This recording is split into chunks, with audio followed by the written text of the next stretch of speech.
I'm just now getting over this. This year, I feel like it's the grace of God that I got this job. Related story: as General Hospital's Rebecca Budig returns to the screen, she shares an update on her future as Hayden on paper. General Hospital's Tabyana Ali practically has it all. A loving family, an amazing job playing Trina, and fans so devoted and smitten with Sprina, that they hired a plane to fly a banner over ABC Studios to cheer on the pairing.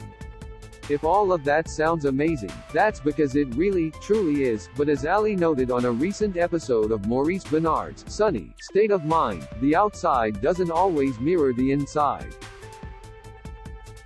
I don't know how to explain it, Ali began of her struggles.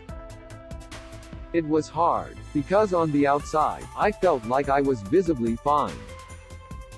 Inside, though, she admits that she feels she struggled with depression for most of her life.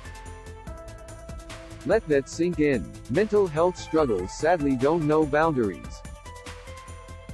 Tabyana Ali may only be 20, but she's been through her share of struggles.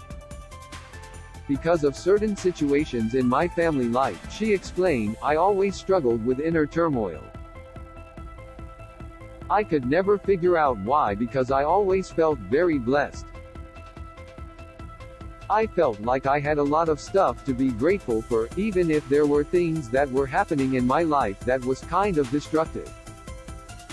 I had great siblings, I had a great mother, I had food, I had a house, I had this career.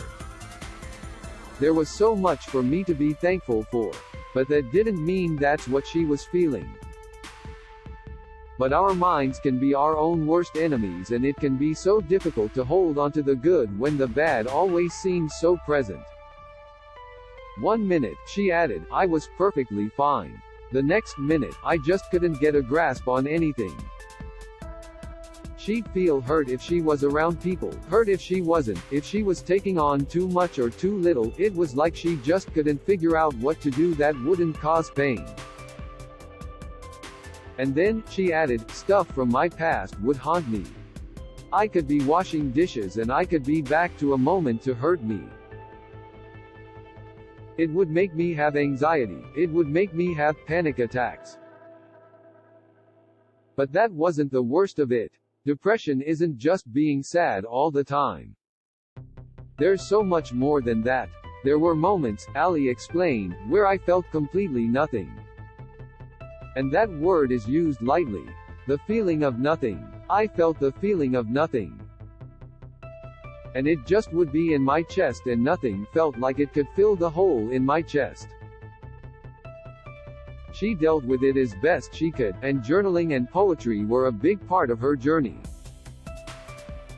Looking back over what she wrote, she could see the pain, but she could also see glimmers of hope, knowing that this was not going to be forever and she was destined for more. And in time, that flicker of hope turned into the bright light of an exit. All of that is starting to disappear, she shared. I can't even feel it anymore.